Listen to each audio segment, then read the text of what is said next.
Ghana is a small country, a little over 25 million people, and it's largely agrarian. It's considered a developing country, and much of the work done in Ghana is done in informal work relations.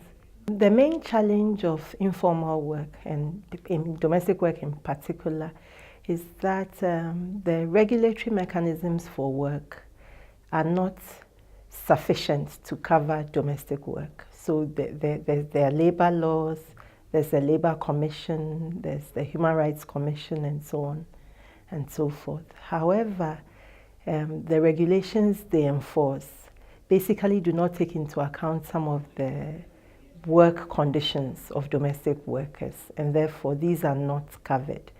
And secondly, even those provisions that are relevant to domestic workers are not complied with.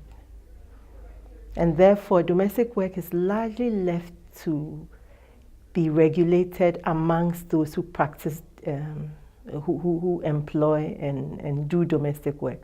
So these are communities of practice. And the challenge here is that these norms are fashioned in relationships where power is not equal. Domestic workers are not as powerful as their employers, and therefore the norms that are in practice tend to favor employers over domestic workers.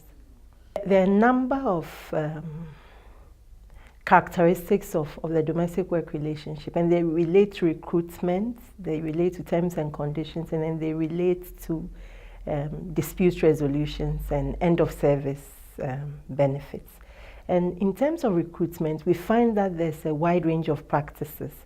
Domestic workers can either be recruited directly or through family and friends or through informal agents or formal agencies.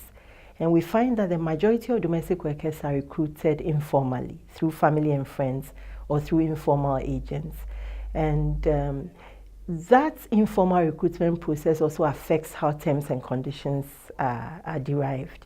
And the terms and conditions are very particular to each recruitment, and you find that in those negotiations, it's what the employer can afford that usually wins the day.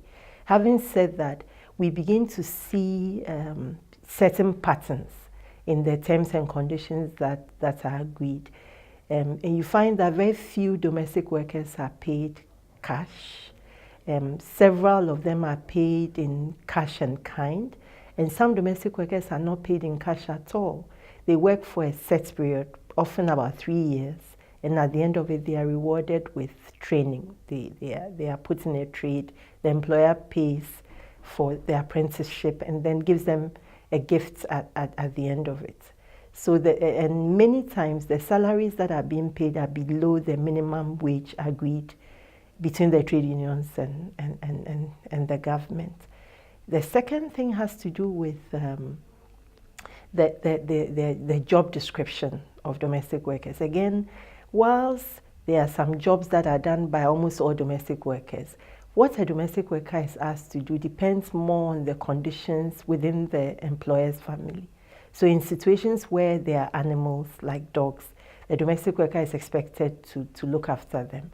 If there are elderly people, sick people, they become part of the domestic workers' brief. If it's a rural household or a poor urban household that does not have running water, the domestic worker is expected to procure water and fuel wood and so on. So the work, the job description is affected by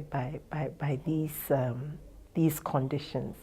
In terms of dispute resolution, because of the informal nature of employment, dispute resolution and grievance procedures are also informal. A domestic worker with a grievance will not be able to go to the courts or would rarely go to the police if it's a question of criminality. In fact, often what happens is that it's others who might report a case of maltreatment of a domestic worker to the police.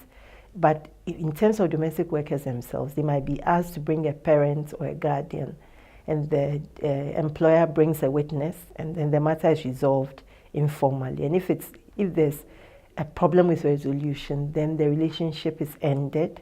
And at the end of the relationship, again, there's a practice of a send-off. where the domestic worker is given a gift and some money to send them off. The problem with this is that this is not social security as we know it. And secondly, it is often not seen as an obligation. Employers see this as a way of rewarding the domestic worker, being nice or being showing reciprocity for the help that they've received.